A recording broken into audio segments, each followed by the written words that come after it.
Hello, folks.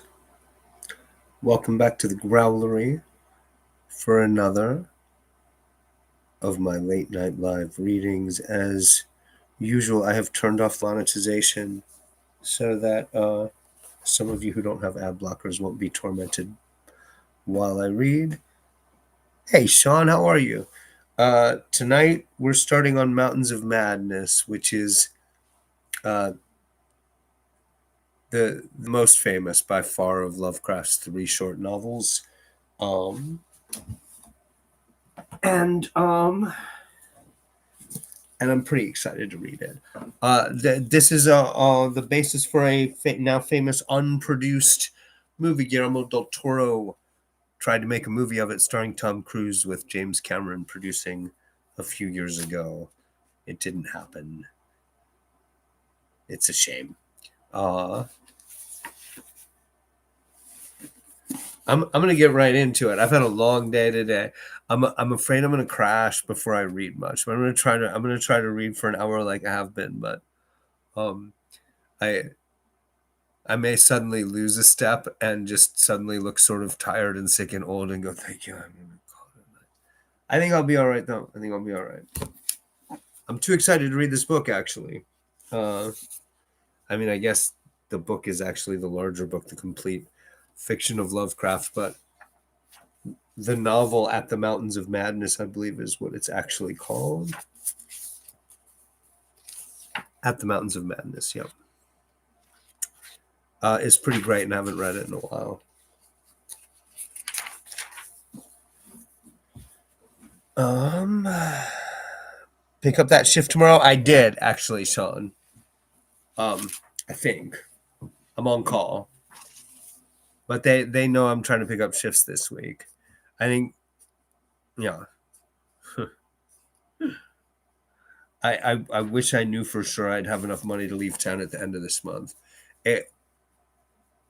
I'm gonna lose my mind if I don't. I'm gonna go. I'm gonna go all Lovecraft protagonist is what I'm gonna do. I'm gonna howl and gibber at the void beyond the stars is what I'm gonna do. At the Mountains of Madness by Howard Phillips Lovecraft. You know what? Let me look up what year this was published before. I think it's late 20s, but I know it's late 20s.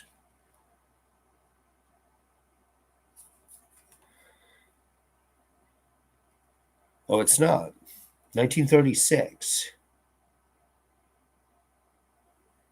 Lovecraft's novella At the Mountains of Madness is serialized in Astounding Stories, February of 1936. Astounding was a science fiction magazine that was not, excuse me, not a typical market for Lovecraft. Um, and At the Mountains of Madness would have been not on point for Astounding. Lovecraft was probably something of a celebrity among pulp writers at the time, like A tier on the C list, uh, and and met them halfway. This is a science fiction story. Um, was Lovecraft a celebrity? I think he was fairly well known for the kind of pulp writer he was. Uh, I don't know what to compare him to now. Like the showrunner of a popular but not super popular TV show about that kind of celebrity. Uh, the experts on pulp literature agree that nobody knew who any of these people were or read them at all, and that this is all very niche culture. Uh, it's true and it's not true. Like the Dunwich Horror, for example, the last story I read, they did it was either Suspense or Escape did an hour long adaptation of it.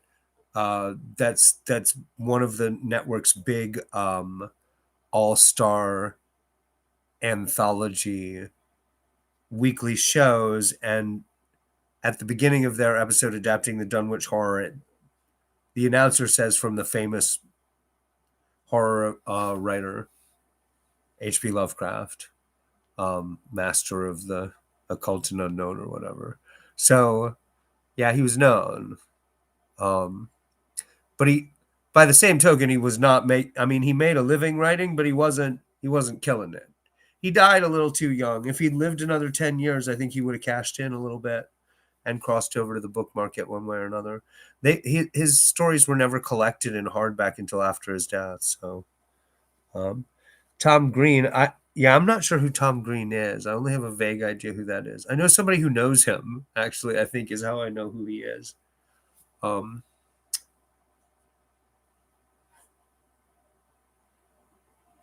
yeah, I don't know. I don't know who's famous anymore. At the Mountains of Madness by Howard Phillips Lovecraft, Chapter 1.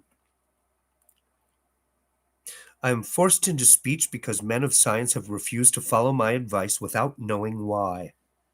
It is altogether against my will that I tell my reasons for opposing this contemplated invasion of the Antarctic, with its vast fossil hunt and its wholesale boring and melting of the ancient ice cap, and I am the more reluctant because my warning may be in vain. Doubt of the real facts, as I must reveal them, is inevitable. Yet if I suppressed what will seem extravagant and incredible, there would be nothing left.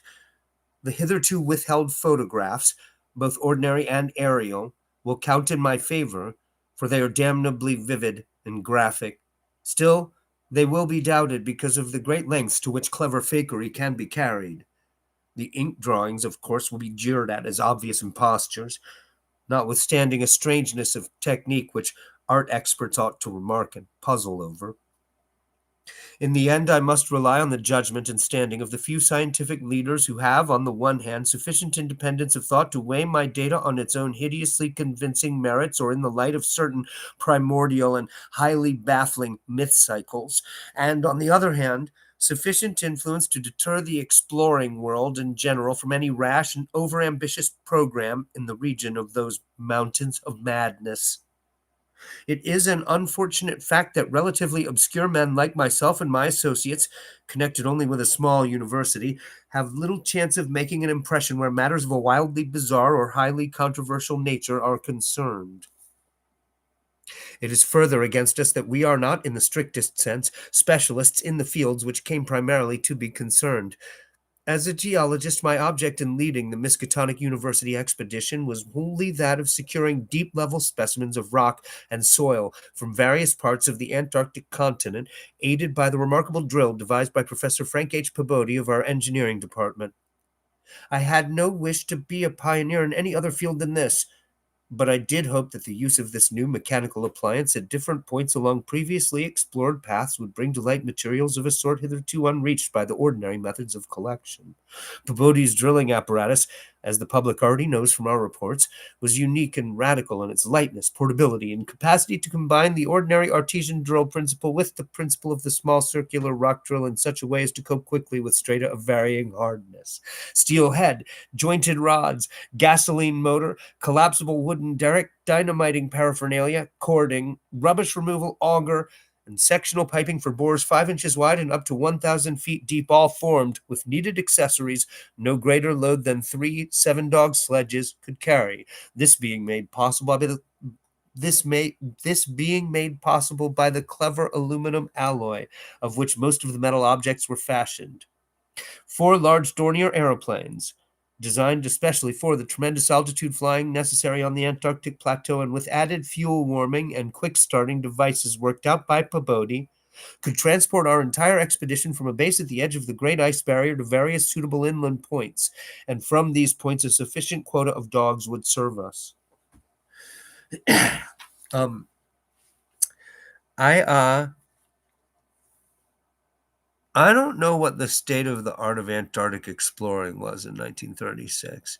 I want to say that, I mean, I'm pretty sure that there'd been a public ballyhoo over a flyover by then. I know that several major Arctic and Antarctic explorations were mounted and some of them filmed in the 20s and 30s, and that's sort of part of the basis for Lovecraft visiting this subject matter in this story. But I don't know the details. I should maybe look up those timelines.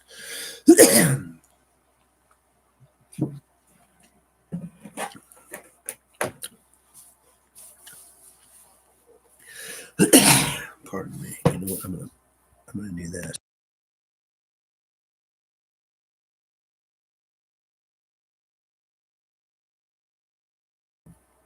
All right, now I'm fine.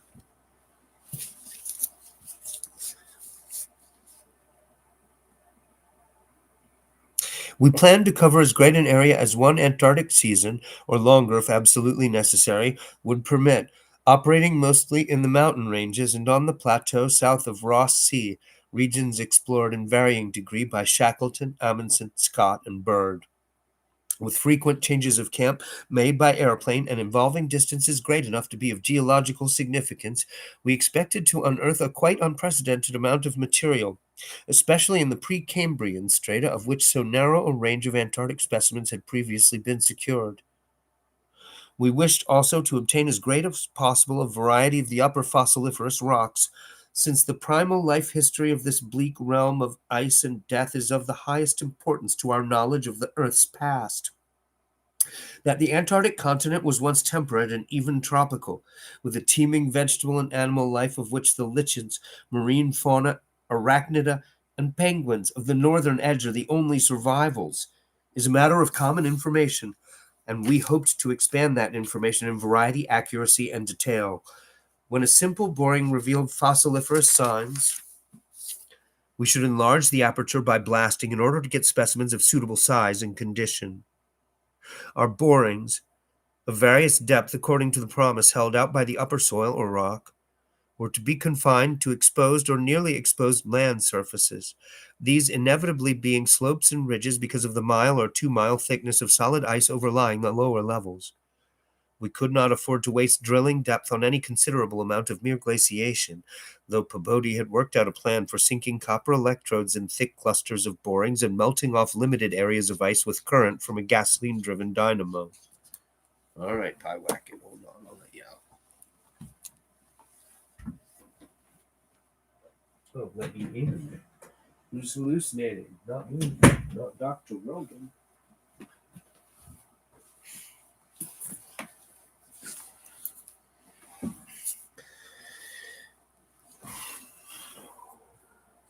Where was I? Right. It is this plan, which we could not put into effect except experimentally on an expedition such as ours, uh, melting ice with electricity, that the coming Starkweather Moor expedition proposes to follow despite the warnings I have issued since our return from the Antarctic. The public knows of the Miskatonic expedition through our frequent wireless reports to the Arkham Advertiser and Associated Press, and through the later articles of Pabodie and myself. We consisted of 4 men from the university: Pabodie, Lake of the biology department, Atwood of the physics department, also a meteorologist, and I representing geology and having nominal command, besides 16 assistants, 7 graduate students from Miskatonic, and 9 skilled mechanics. Of these 16, 12 were qualified aeroplane pilots, all but 2 of whom were competent wireless operators. 8 of them understood navigation with compass and sextant, as did Pabodie, Atwood, and I. In addition, of course, our 2 ships, wooden ex-whalers, reinforced for ice conditions and having auxiliary steam, were fully manned. The Nathaniel Derby Pickman Foundation, aided by a few special contributions, financed the expedition. Hence our preparations were extremely thorough, despite the absence of great publicity. The dogs, sledges, machines, camp materials, and unassembled parts of our 5 planes were delivered in Boston, and there our ships were loaded.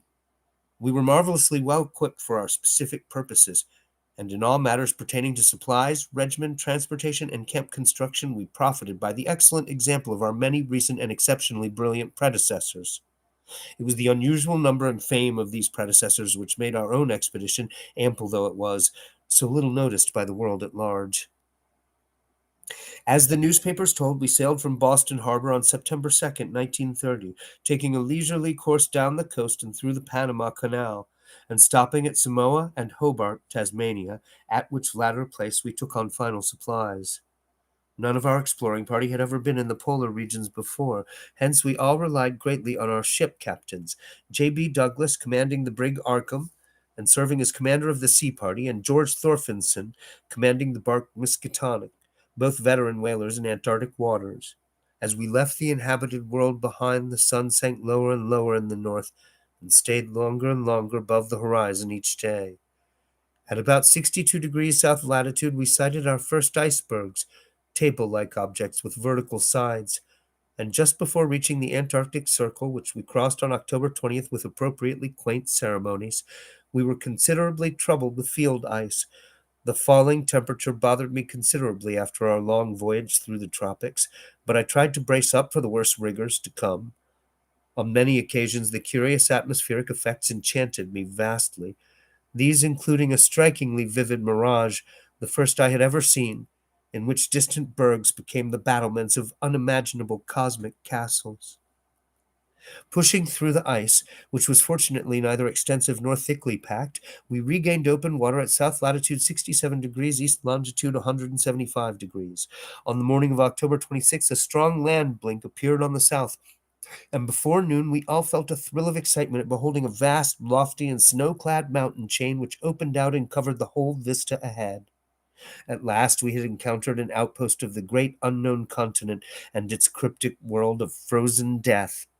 These peaks were obviously the Admiralty Range discovered by Ross, and it would now be our task to round Cape Adare and sail down the east coast of Victoria Land to our contemplated base on the shore of McMurdo Sound at the foot of the volcano Erebus in south latitude 77 degrees 9 minutes. The last lap of the voyage was vivid and fancy-stirring, great barren peaks of mystery looming up constantly against the west as the low northern sun of noon or the still lower horizon-grazing southern sun of midnight poured its hazy reddish rays over the white snow, bluish ice, and water lanes, and black bits of exposed granite slope.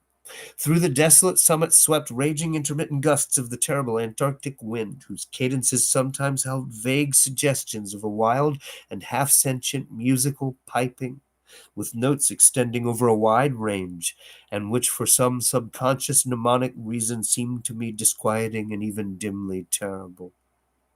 Something about the scene reminded me of the strange and disturbing Asian paintings of Nicholas Roerich, and of the still stranger and more disturbing descriptions of the evilly fabled plateau of Leng, which occur in the dreaded Necronomicon of the mad Arab Abdul al-Hazred.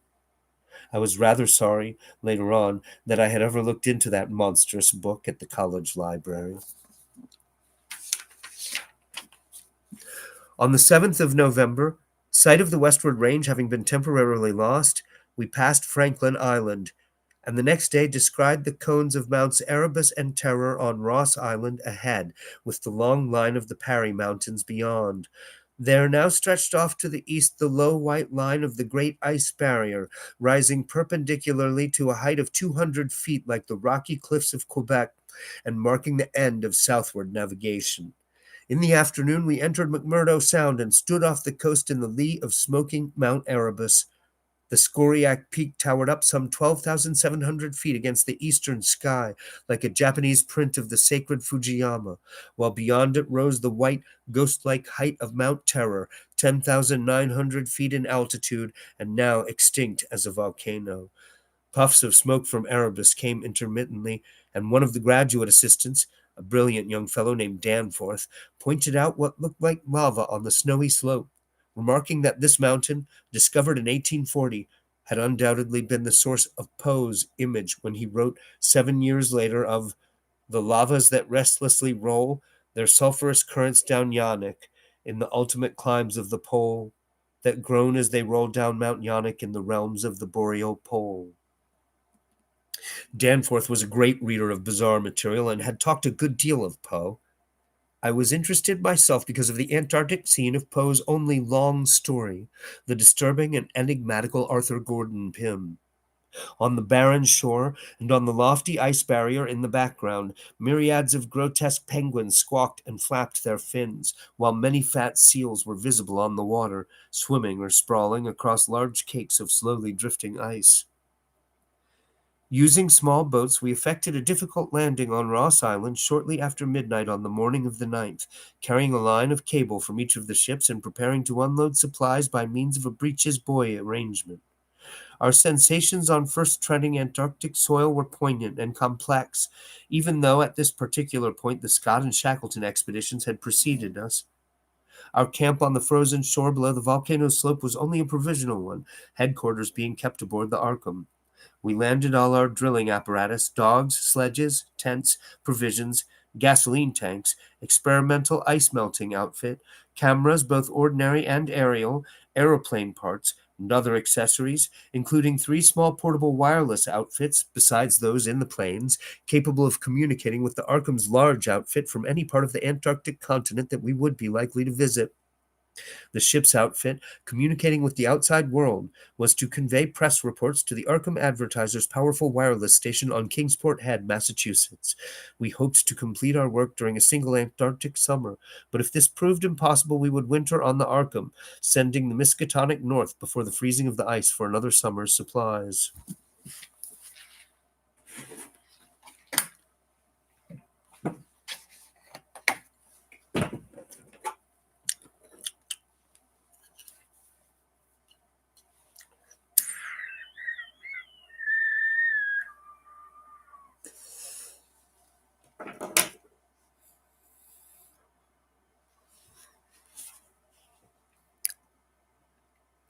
I need not repeat what the newspapers have already published about our early work, of our ascent of Mount Erebus, our successful mineral borings at several points on Ross Island, and the singular speed with which Peabody's apparatus accomplished them, even through solid rock layers, our provisional test of the small ice melting equipment, our perilous ascent of the Great Barrier with sledges and supplies, and our final assembling of 5 huge aeroplanes at the camp atop the barrier. The health of our land party, 20 men and 55 Alaskan sledge dogs, was remarkable, though of course we had so far encountered no really destructive temperatures or windstorms. For the most part, the thermometer varied between 0 and 20 degrees or 25 degrees above, and our experience with New England winters had accustomed us to rigors of this sort. The barrier camp was semi-permanent and destined to be a storage cache for gasoline, provisions, dynamite, and other supplies. Only 4 of our planes were needed to carry the actual exploring material, the fifth being left with a pilot and 2 men from the ships at the storage cache to form a means of reaching us from the Arkham in case all our exploring planes were lost. Later, when not using all the other planes for moving apparatus, we would employ 1 or 2 in a shuttle transportation service between this cache and another permanent base on the Great Plateau from 600 to 700 miles southward, beyond Beardmore Glacier. Despite the almost unanimous accounts of appalling winds and tempests that poured down from the plateau, we determined to dispense with intermediate bases, taking our chances in the interest of economy and probable efficiency. Wireless reports have spoken of the breathtaking 4-hour nonstop flight of our squadron on November 21st over the lofty shelf ice, with vast peaks rising on the west and the unfathomed silences echoing to the sound of our engines. Wind troubled us only moderately, and our radio compasses helped us through the one opaque fog we encountered. I can hear an airplane outside right now. Can you hear that? That doesn't happen often. That's really, it's kind of creepy.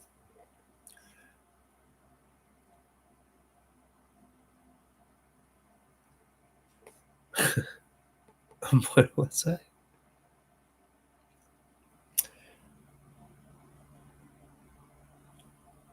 When the vast rise loomed ahead between latitudes 83 degrees and 84 degrees, we knew we had reached Beardmore Glacier, the largest valley glacier in the world, and that the frozen sea was now giving place to a frowning and mountainous coastline.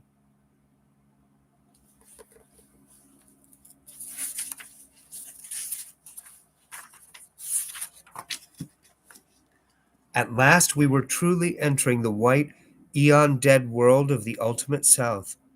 And even as we realized it, we saw the peak of Mount Nansen in the eastern distance, towering up to its height of almost 15,000 feet. The successful establishment of the southern base above the glacier in latitude 86 degrees 7 minutes, east longitude 174 degrees 23 minutes, and the phenomenally rapid and effective borings and blastings made at various points reached by our sledge trips and short aeroplane flights are matters of history, as is the arduous and triumphant ascent of Mount Nansen by Pabodie and two of the graduate students, Gedney and Carroll, on December 13th through 15th. We were some 8,500 feet above sea level, and when experimental drillings revealed solid ground only 12 feet down through the snow and ice at certain points, we made considerable use of the small melting apparatus and sunk bores and performed dynamiting at many places where no previous explorer had ever thought of securing mineral specimens. The Precambrian granites and Beacon sandstones thus obtained confirmed our belief that this plateau was homogeneous with the great bulk of the continent to the west, but somewhat different from the parts lying eastward below South America, which we then thought to form a separate and smaller continent divided from the larger one by a frozen junction of Ross and Weddell seas, though Byrd has since disproved the hypothesis.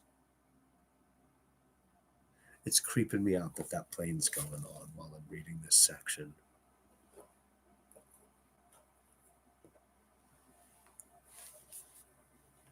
It's cold in here too, which is also weirdly appropriate.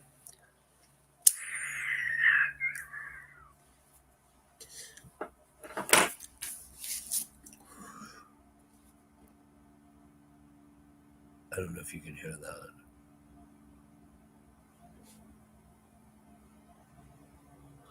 In certain of the sandstones, dynamited and chiseled after boring revealed their nature, we found some highly interesting fossil markings and fragments, notably ferns, seaweeds, trilobites, crinoids, and such mollusks as lingulae and gasteropods, all of which seemed of real significance in connection with the region's primordial history. There was also a queer, triangular, striated marking about a foot in greatest diameter, which Lake pieced together from three fragments of slate brought up from a deep blasted aperture. These fragments came from a point to the westward, near the Queen Alexandra Range, and Lake, as a biologist, seemed to find their curious marking unusually puzzling and provocative, though to my geological eye it looked not unlike some of the ripple effects reasonably common in the sedimentary rocks. Since slate is no more than a metamorphic formation into which a sedimentary stratum is pressed, and since the pressure itself produces odd distorting effects on any markings which may exist, I saw no reason for extreme wonder over the striated depression. On January 6, 1931, Lake, Pabodie, Danforth, all six of the students, four mechanics, and I flew directly over the South Pole in two of the Great Plains, being forced down once by a sudden high wind which fortunately did not develop into a typical storm. This was, as the papers have stated, one of several observation flights, during others of which we tried to discern new topographical features in areas unreached by previous explorers. Our early flights were disappointing in this latter respect, though they afforded us some magnificent examples of the richly fantastic and deceptive mirages of the polar regions, of which our sea voyage had given us some brief foretastes.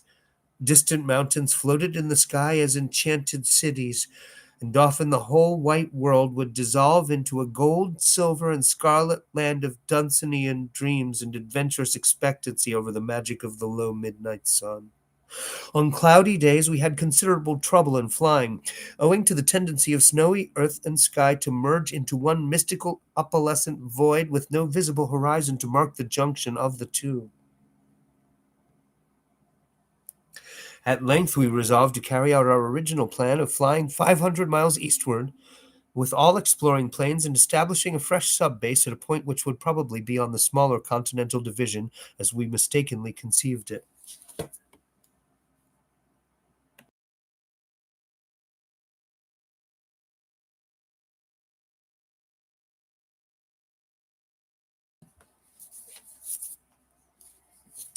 Geological specimens obtained there would be desirable for purposes of comparison.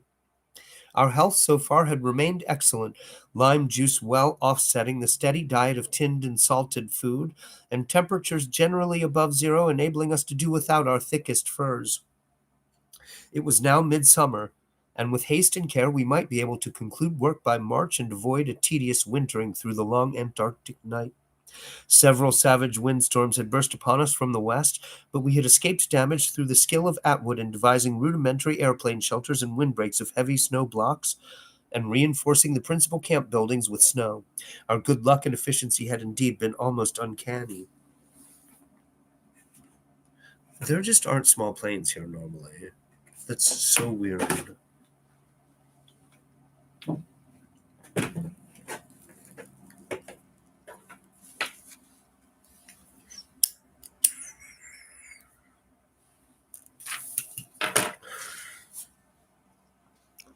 The outside world knew, of course, of our program, and was told also of Lake's strange and dogged insistence on a westward, or rather northwestward, prospecting trip before our radical shift to the new base. It seems he had pondered a great deal, and with alarmingly radical daring, over that triangular striated marking in the slate, reading into it certain contradictions in nature and geological period which whetted his curiosity to the utmost, and made him avid to sink more borings and blastings in the west stretching formation to which the exhumed fragments evidently belonged. He was strangely convinced that the marking was the print of some bulky, unknown, and radically unclassifiable organism of considerably advanced evolution, notwithstanding that the rock which bore it was of so vastly ancient a date, Cambrian, if not actually pre-Cambrian, as to preclude the probable existence not only of all highly evolved life, but of any life at all above the unicellular or at most the trilobite stage. These fragments, with their odd marking, must have been 500 million to 1,000 million years old.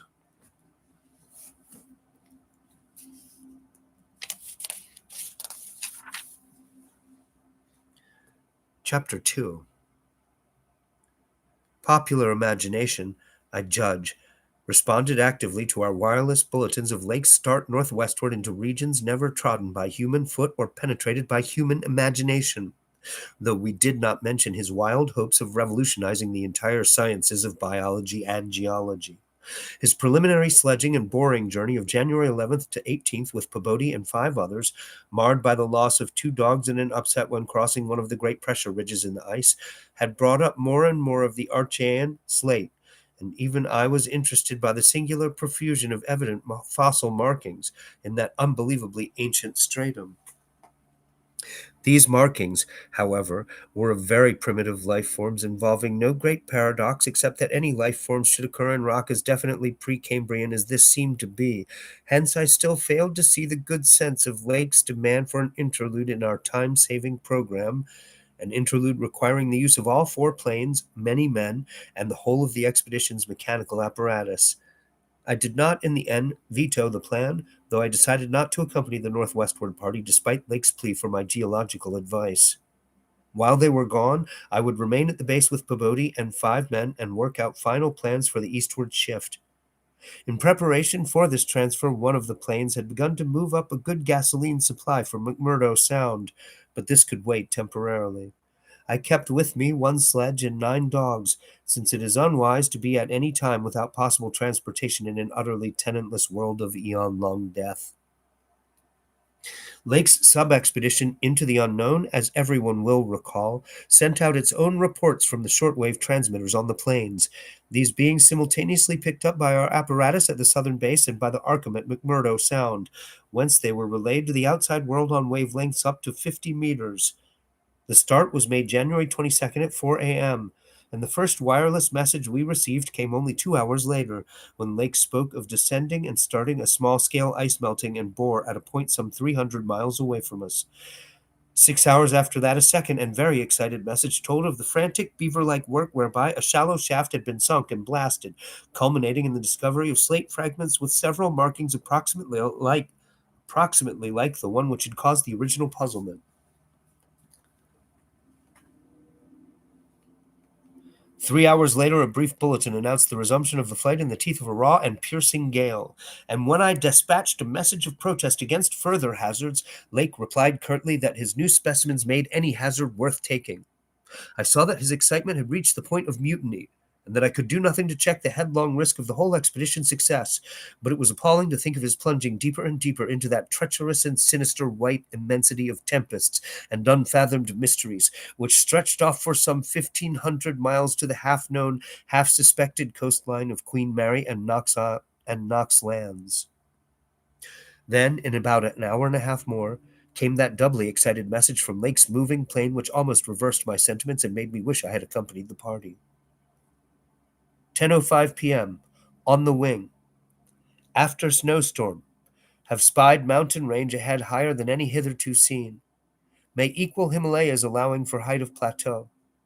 Probable latitude 76 degrees 15 minutes, longitude 113 degrees 10 minutes east. Reach as far as can see to right and left. Suspicion of 2 smoking cones.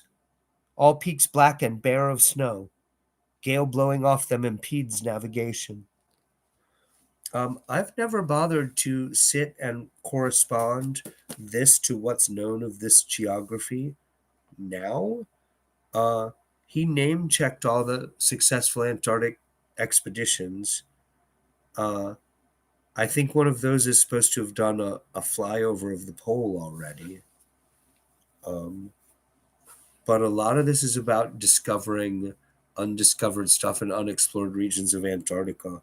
And he says exactly where it is. So I'm not sure we know what's there, or how much it doesn't line up with what Lovecraft imagined or projected or extrapolated would be there. I guess extrapolated is the wrong word. He's just making shit up.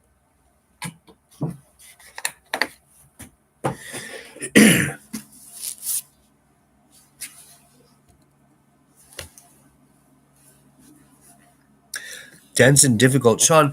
Well, this stretch of Mountains of Madness is it's got this very analog horror quality where it's intended to read like sort of dull journalistic writing from a scientific writer who's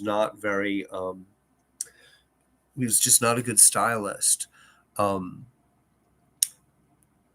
I'm not sure what the general tone and trend of the science fiction being published in Astounding in 1936 was. Like, I don't know what points of comparison would be.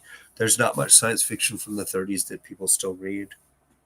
Um, but yeah, this whole weird sort of distant, like it reads like a dry textbook through this stretch of the story, is sort of to lull you. Uh, and I don't know that it works very, very well if you focus your attention on it too closely. If you passively let it sort of wash over you, with me reading it to you is pretty good. But if you read it to yourself, you kind of scan it, you kind of speed read it. Um,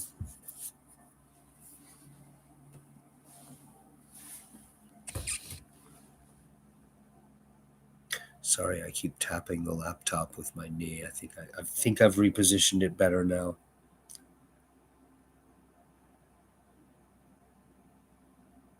All peaks black and bare of snow, gale blowing off them impedes navigation. After that, Pabodie, the men, and I hung breathlessly over the receiver. Thought of this titanic mountain rampart 700 miles away inflamed our deepest sense of adventure, and we rejoiced that our expedition, if not ourselves personally, had been its discoverers. In half an hour, Lake called us again. Moulton's plane forced down on plateau and foothills, but nobody hurt and perhaps can repair. Shall transfer essentials to other 3 for return or further moves if necessary, but no more heavy plane travel needed just now. Mountains surpass anything in imagination. Am going up scouting in Carroll's plane with all weight out. You can't imagine anything like this. Highest peaks must go over 35,000 feet. Everest out of the running. Atwood to work out height with theodolite while Carroll and I go up. Probably wrong about cones, for formations look stratified. Possibly Precambrian slate with other strata mixed in. Queer skyline effects, regular sections of cubes clinging to highest peaks. Whole thing marvelous in red gold light of low sun, like land of mystery in a dream or gateway to forbidden world of untrodden wonder.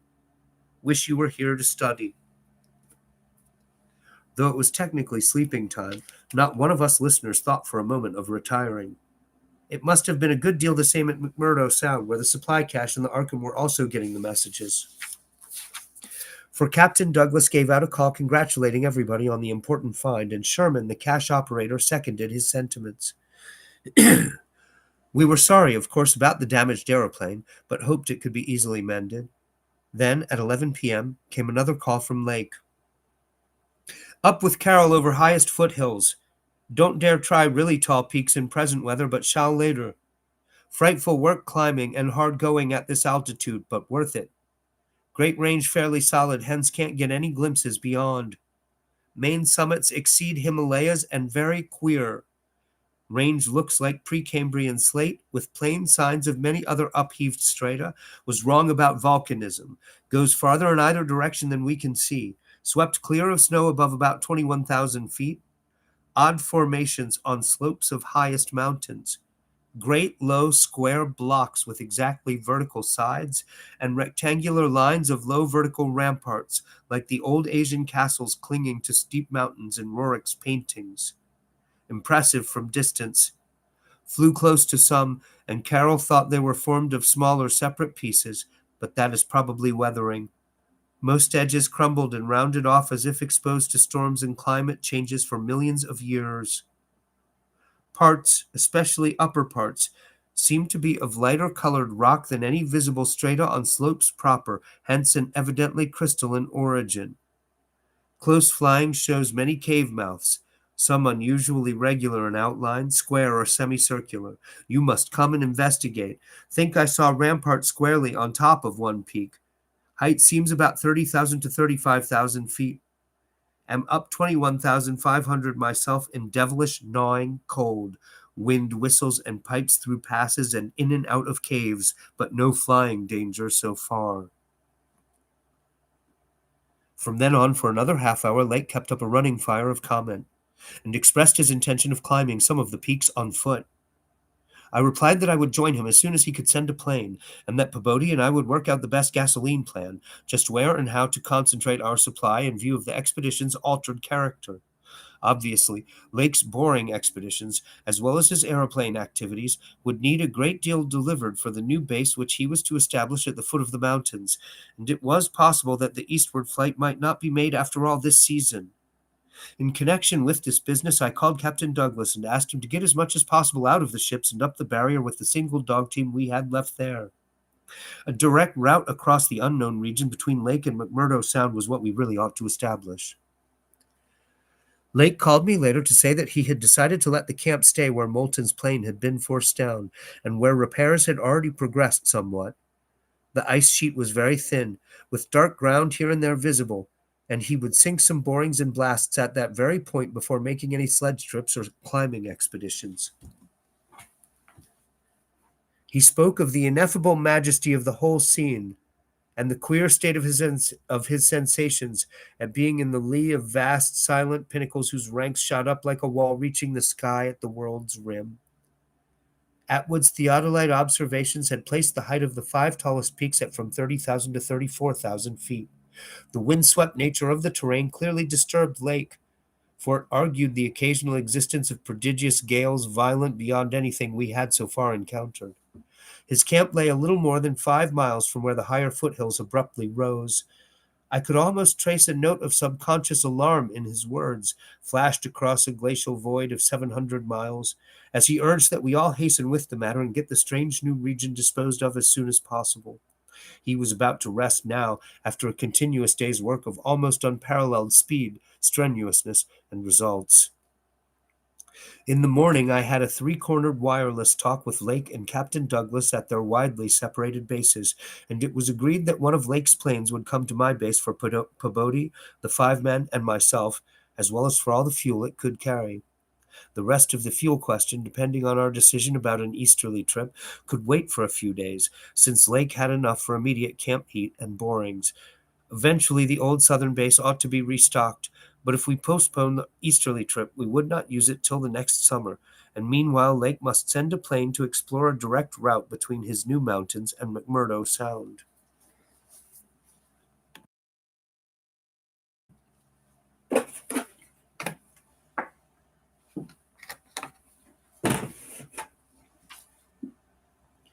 Pabodie and I prepared to close our base for a short or long period, as the case might be. If we wintered in the Antarctic, we would probably fly straight from Lake's base to the Arkham without returning to this spot. Some of our conical tents had already been reinforced by blocks of hard snow, and now we decided to complete the job of making a permanent Eskimo village. Owing to a very liberal tent supply, Lake had with him all that his base would need even after our arrival. I wirelessed that Pabodie and I would be ready for the northwestward move after one day's work and one night's rest. Our labors, however, were not very steady after 4 p.m., for about that time Lake began sending in the most extraordinary and excited messages. His working day had started unpropitiously, since an airplane survey of the nearly exposed rock surfaces showed an entire absence of those Archean and primordial strata for which he was looking, and which formed so great a part of the colossal peaks that loomed up at a tantalizing distance from the camp.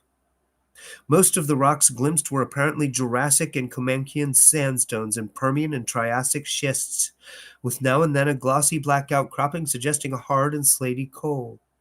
This rather discouraged Lake, whose plans all hinged on unearthing specimens more than 500 million years older. It was clear to him that in order to recover the Archean slate vein in which he had found the odd markings, he would have to make a long sledge trip from these foothills to the steep slopes of the gigantic mountains themselves. He had resolved, nevertheless, to do some local boring as part of the expedition's general program. Hence set up the drill and put 5 men to work with it, while the rest finished settling the camp and repairing the damaged aeroplane. The softest visible rock, a sandstone about a quarter of a mile from the camp, had been chosen for the first sampling, and the drill made excellent progress without much supplementary blasting. It was about 3 hours afterward, following the first really heavy blast of the operation, that the shouting of the drill crew was heard, and that young Jedney, the acting foreman, rushed into the camp with the startling news. They had struck a cave. Early in the boring, the sandstone had given place to a vein of Comanchian limestone full of minute fossil cephalopods, corals, echini, and sporifera, and with occasional suggestions of siliceous sponges and marine vertebrate bones, the latter probably of teleosts, sharks, and ganoids. This in itself was important enough, as affording the first vertebrate fossils the expedition had yet secured. But when shortly afterward the drill had dropped through the stratum into apparent vacancy, a wholly new and doubly intense wave of excitement spread among the excavators. A good-sized blast had laid open the subterranean secret, and now, through a jagged aperture perhaps 5 feet across and 3 feet thick, there yawned before the avid searchers a section of shallow limestone hollowing worn more than 50 million years ago by the trickling groundwaters of a bygone tropic world. That plane is still circling. That is really odd.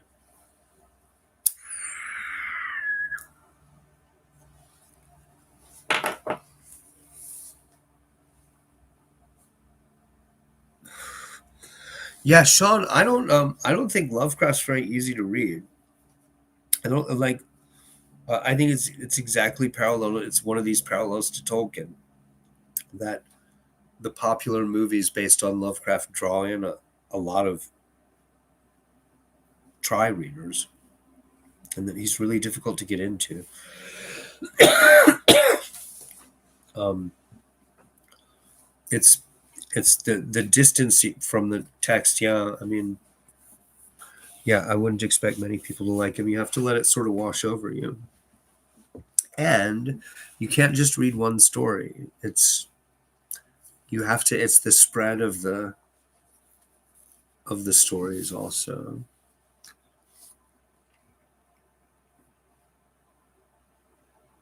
The hollowed layer was not more than 7 or 8 feet deep, but extended off indefinitely in all directions and had a fresh, slightly moving air which suggested its membership in an extensive subterranean system.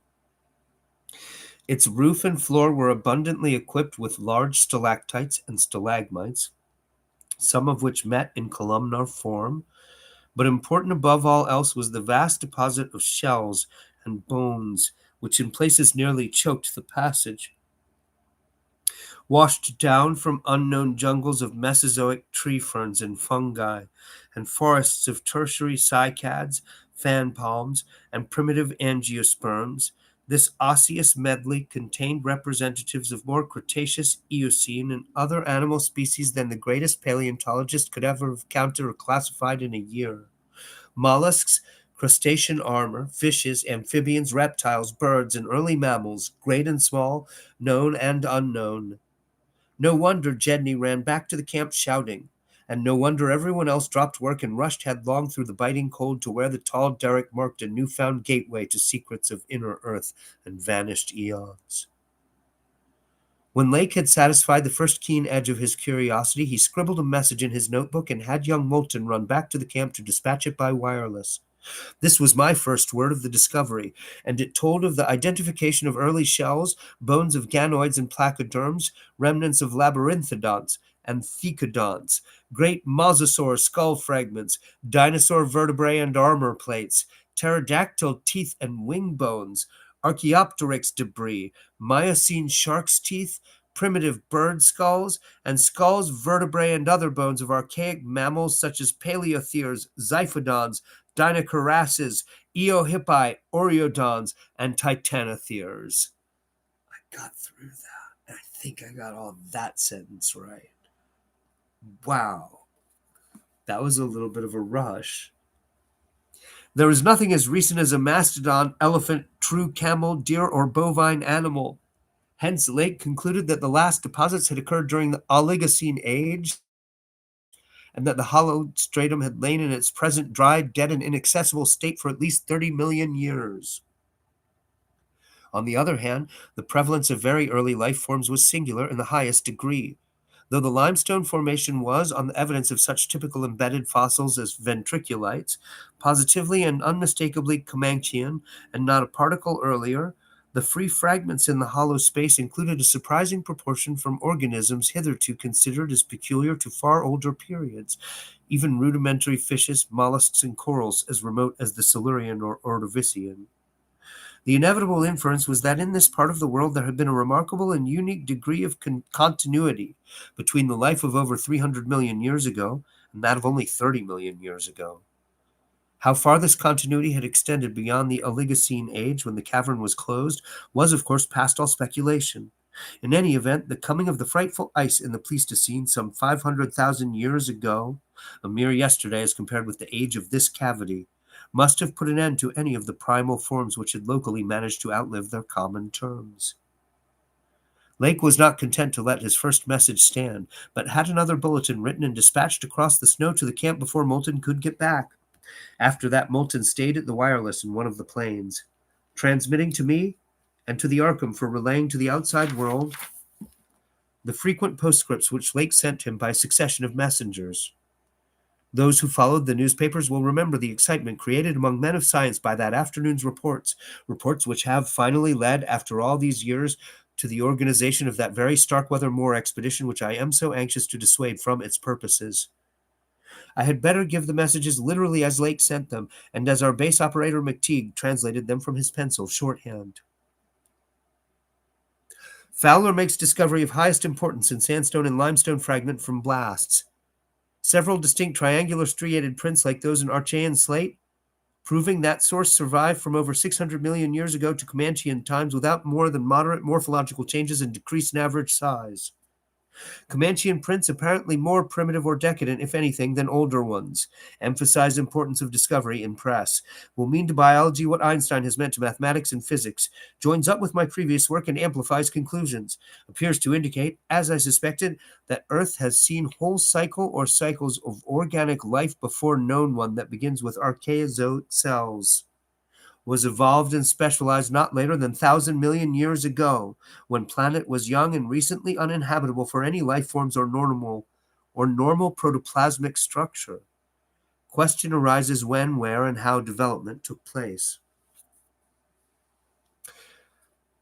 There's a break. This is the next message.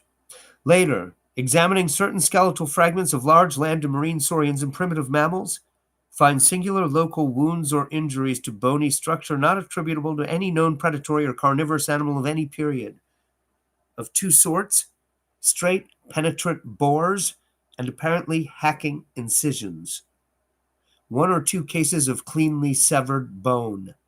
Not many specimens affected. Am sending to camp for electric torches. Will extend search area underground by hacking away stalactites. Then there's a message break again. Still later, have found peculiar soapstone fragment about 6 inches across and an inch and a half thick, wholly unlike any visible local formation. Greenish, but no evidences to place its period. Has curious smoothness and regularity. Shaped like 5-pointed star with tips broken off, and signs of other cleavage at inward angles and in center of surface. Small, smooth depression in center of unbroken surface. Arouses much curiosity as to source and weathering. Probably some freak of water action. Carroll, with magnifier, thinks he can make out additional markings of geologic significance. Groups of tiny dots in regular patterns. Dogs growing uneasy as we work and seem to hate this soapstone. Must see if it has any peculiar odor. We'll report again when Mills gets back with light and we start on underground area.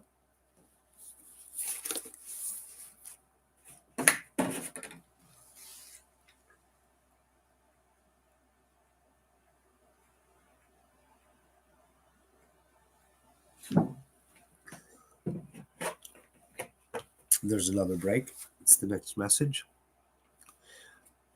10:15 p.m. Important discovery.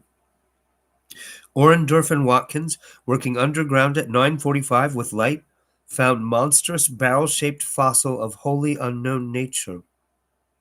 Probably vegetable unless overgrown specimen of unknown marine radiata. Tissue evidently preserved by mineral salts. Tough as leather, but astonishing flexibility retained in places. Marks of broken off parts at ends and around sides. 6 feet end to end. 3.5 feet central diameter, tapering to 1 foot at each end. Like a barrel with 5 bulging ridges in place of staves. Lateral breakages, as of thinnish stalks, are at equator in middle of these ridges. In furrows between ridges are curious growths, combs or wings that fold up and spread out like fans. All greatly damaged but one, which gives almost 7-foot wingspread. Arrangement reminds one of certain monsters of primal myth, especially fabled elder things in Necronomicon. These wings seem to be membraneous, stretched on framework of glandular tubing. Apparent minute orifices in frame tubing at wing tips. Ends of body shriveled, giving no clue to interior or to what has been broken off there. Must dissect when we get back to camp. Can't decide whether vegetable or animal. Many features obviously of almost incredible primitiveness. Have set all hands cutting stalactites and looking for further specimens. Additional scarred bones found, but these must wait. Having trouble with dogs. They can't endure the new specimen, and would probably tear it to pieces if we didn't keep it at a distance from them. And there's another message break. 11:30 p.m. Attention, Dyer, Pabodie, Douglas. Matter of highest, I might say transcendent importance. Arkham must relay to Kingsport head station at once. Strange barrel growth is the Archean thing that left prints in rocks. Mills, Boudreau, and Fowler discover cluster of 13 more at underground point 40 feet from aperture. Mixed with curiously rounded and configured soapstone fragments smaller than one previously found, star-shaped but no marks of breakage except at some of the points. Of organic specimens, 8 apparently perfect, with all appendages. Have brought all to surface, leading off dogs to distance. They cannot stand the things. Give close attention to description and repeat back for accuracy. Papers must get this right. Objects are 8 feet long all over, 6 foot 5 ridged barrel torso, 3.5 feet central diameter, 1 foot end diameters. Dark gray, flexible, and infinitely tough. 7-foot membraneous wings of same color, found folded, spread out of furrows between ridges.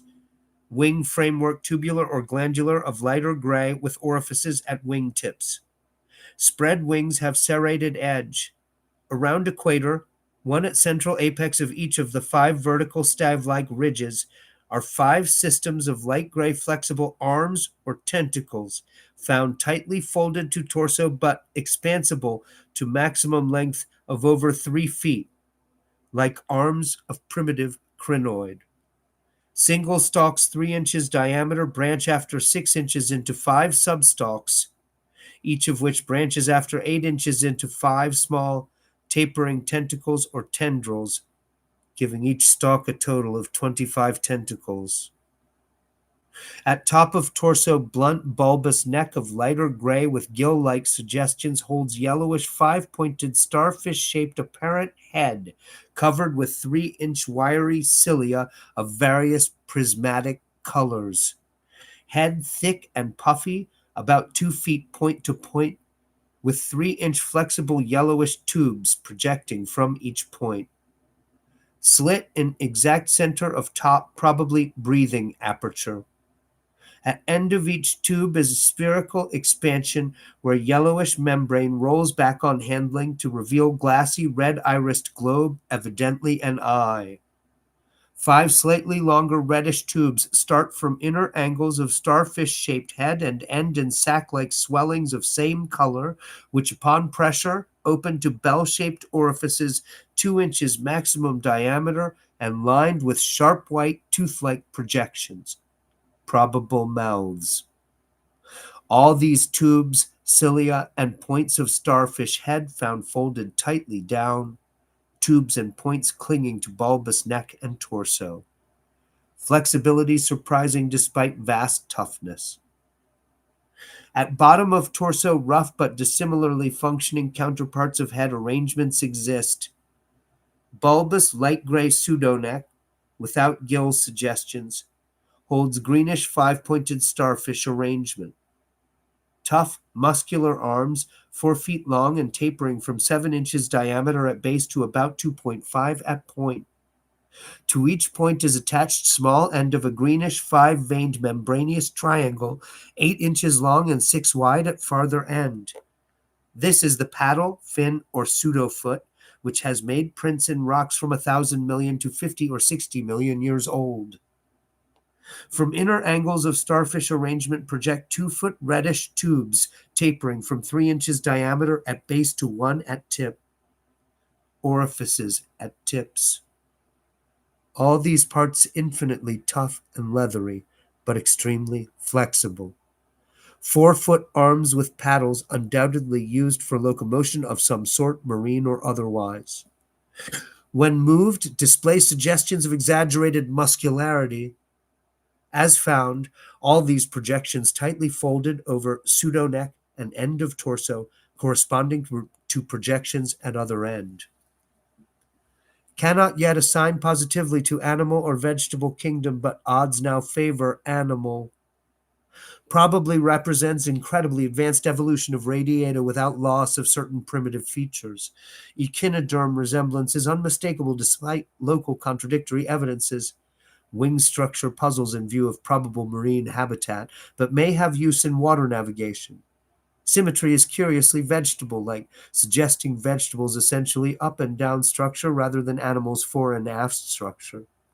Fabulously early date of evolution, preceding even simplest Archean protozoa hitherto unknown, baffles all conjecture as to origin. Complete specimens have such uncanny resemblance to certain creatures of primal myth that suggestion of ancient existence outside Antarctic becomes inevitable. Dyer and Peabody have read Necronomicon and seen Clark Ashton Smith's nightmare paintings based on text, and will understand when I speak of elder things supposed to have created all Earth life as jest or mistake. Students have always thought conception formed from morbid imaginative treatment of very ancient tropical radiata, also like prehistoric folklore things Wilmarth has spoken of, Cthulhu cult appendages, etc. Vast field of study opened. Deposits probably of late Cretaceous or early Eocene period, judging from associated specimens. Massive stalagmites deposited above them. Hard work hewing out, but toughness prevented damage. State of preservation miraculous, evidently owing to limestone action. No more found so far, but will resume search later. Job now to get 14 huge specimens to camp without dogs, which bark furiously and can't be trusted near them. With 9 men, 3 left to guard the dogs, we ought to manage the 3 sledges fairly well, though wind is bad. Must establish plane communication with McMurdo Sound and begin shipping material. But I've got to dissect one of these things before we take any rest. Wish I had a real laboratory here. Dyer better kick himself for having tried to stop my westward trip. First the world's greatest mountains, and then this. If this last isn't the high spot of the expedition, I don't know what is. We're made, scientifically. Congrats, Pabodie, on the drill that opened up the cave. Now will Arkham please repeat description? The sensations of Pabodie and myself at receipt of this report were almost beyond description, nor were our companions much behind us in enthusiasm. McTeague, who had hastily translated a few high spots as they came from the droning receiving set, wrote out the entire message from his shorthand version as soon as Lake's operator signed off.